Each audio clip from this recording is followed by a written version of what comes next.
Hi everyone at Houghton Mifflin. My name is Ashley Herring Blake, and I'm here to talk to you a little bit about how to make a wish. First, a few things about me. I'm originally from Georgia, but I currently live in Nashville, Tennessee with my husband and two sons who are 5 and 6, and they're very loud and they're very busy, which is why I'm outside recording this video right now. I'm also a teacher. I teach 4th grade math, and it's been a very exhausting year, and I'm very ready for the summer and to have a little bit of time off from that. When I'm not with my kids and when I'm not at work, I'm writing or I'm reading. I'm a huge reader. That's how I recharge. It's how I refill. It's how I escape. I try to change it up and watch some TV every now and then, but I have a really hard time committing to shows unless my husband's watching it with me. So, yeah, I just read all the time. I read mostly YA, and it's really what taught me how to write. Before I knew that I wanted to try the writing full time, I was getting really into kid lit.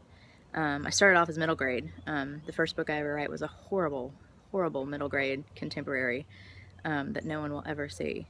And then I started getting more into YA, and I really realized that that's kind of where I needed to be in terms of writing. The first YA book I wrote was a fantasy, and only 2 people on Earth have ever seen that, and that's all that will ever see it. And then the next thing I wrote was a paranormal. So it took me a while to figure out that I really needed it to be writing contemporary realistic, and that's where my voice really fit, and that's where the stories that I wanted to tell, where I could tell them the best. So little known fact about me: before I was teaching and before I actually settled down and got married, I was a musician. I played guitar and I sang, and I wrote songs with a friend of mine. And the first time I moved to Nashville in the mid-2000s, that's why I moved here. I moved here to do the whole music thing.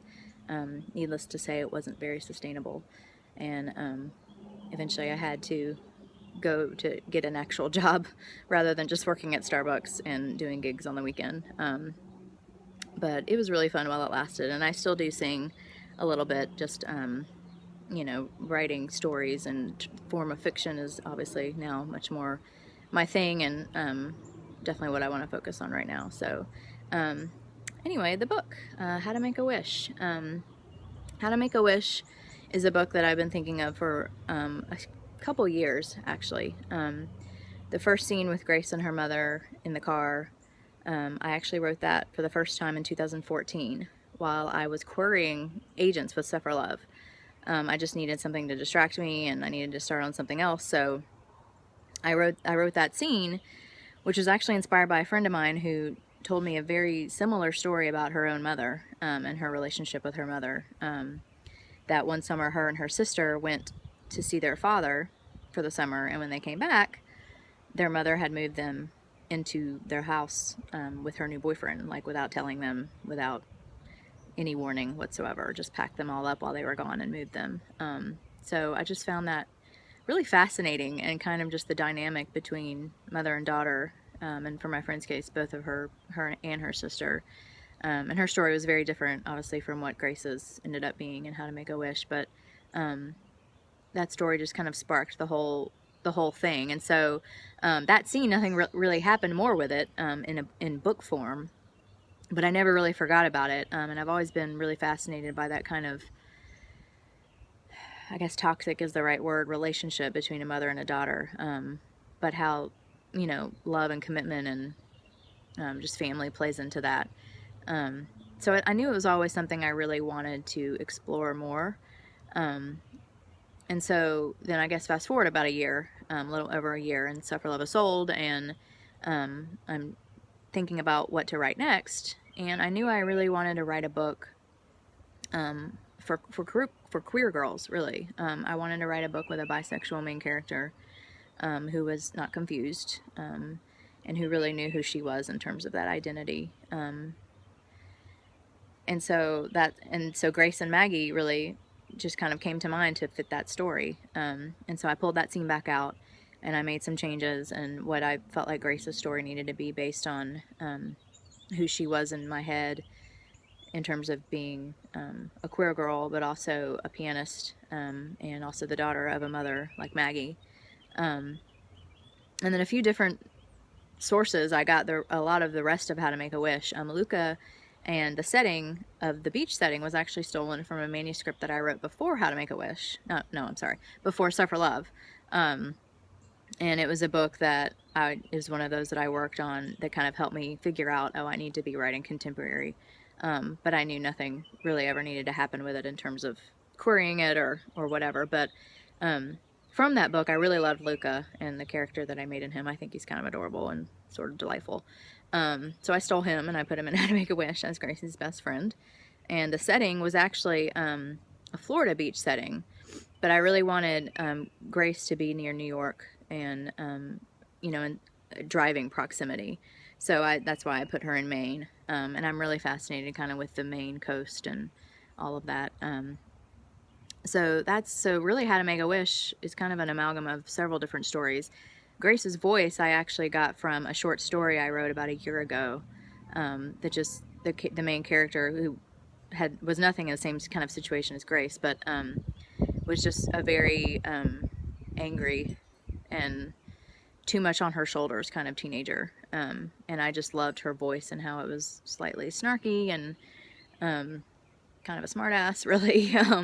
But underneath all that, there was just this vulnerability that I was really interested in exploring. And Eva, you know, she took a while longer to formulate in my head. At first, I mean, you can ask Elizabeth. At first, her storyline was totally not workable. But when we first sold the book, you know, Elizabeth said, I'm not sure if, you know, this is the only part right now that we are planning for this that I'm not sure it's going to work. I'm like, no, it's going to work. It's going to work. I want to, you know, I'm going to make it work. And Elizabeth, you know, thank you, was just like, okay, go for it, you know, try it out. And I think it was maybe 3 weeks later, I called Elizabeth and was like, we need to talk because I have to change Eva completely. And that's when I actually pulled on my own experience with losing my mother really suddenly, which happened in 2012, to write Eva. And I'm not quite sure. I mean, she took a little bit of work. You know, you can ask Elizabeth again in our edits to really flesh her out. And I almost wonder if part of that is because I was a little bit too close to it still. But I'm happy with how she turned out. So, I mean, I'm really happy with the book as a whole. And I feel like at the heart of How to Make a Wish, there are two things. And, you know, one I've already mentioned is that I really wrote this book for queer girls. In particular bisexual girls who just don't see themselves in books very often, even today. I mean, it's definitely happening more. But really, when I set out to write this book, I wanted to write a book that I would have needed as a teen, that would have been really important to me as a teen and really helped me, I guess, figure things out a little sooner than I did for myself. And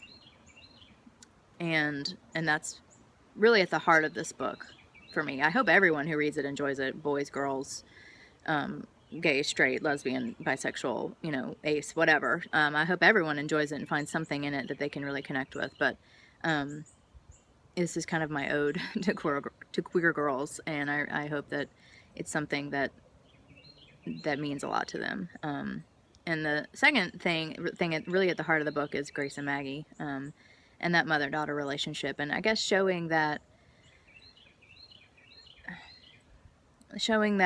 sometimes it's okay to put yourself first. A lot of times it's okay to put yourself first. When the thing that you keep putting in front of yourself isn't healthy, and isn't good for you. And that doesn't have to mean that you don't love that person or that thing or whatever it might be. And it doesn't mean that you'll stop helping that person. And I've had several beta readers, author friends of mine, some of them identifying as bisexual and some of them not, to just check certain things in this book in terms of the mental health rep and representation and the bisexual representation. And those two things are really what I've heard a lot of people talking about so far, which I'm really happy about. I've had several of my female readers come back to me and tell me that Grace's and Maggie's relationship was really powerful for them, and they really related to it a lot with what they went through as teens with their own mothers, which I was kind of surprised to find so many who have actually experienced that with their mothers, you know, in different situations. But and so I've had, you know, at least 2 or 3 women already tell me that was really meaningful to them, and they thought that they wish they had that book as a teen, going through that with their own mother. And the same with the bisexual aspect of the whole book, which I do like that it's not all that this book is about. I didn't want it to be like a coming out book, and I didn't want it to be a book all about Grace figuring out that she was bisexual. I wanted her to already know that. And not that I don't think we don't need those books about coming out, but I also think we need those books where the person already knows that. The main character already understands that about themselves and how that looks in their lives. And so I hope it worked in How to Make a Wish. I'm really happy with this book, and I'm really happy with the work that Elizabeth and I did on it, and I'm really excited to see it on shelves. And I, just can't wait for it to be in teens' hands. So thank you for helping me put it into the world. And thank you for letting me share this time with you, and I hope y'all all have a great day. Bye.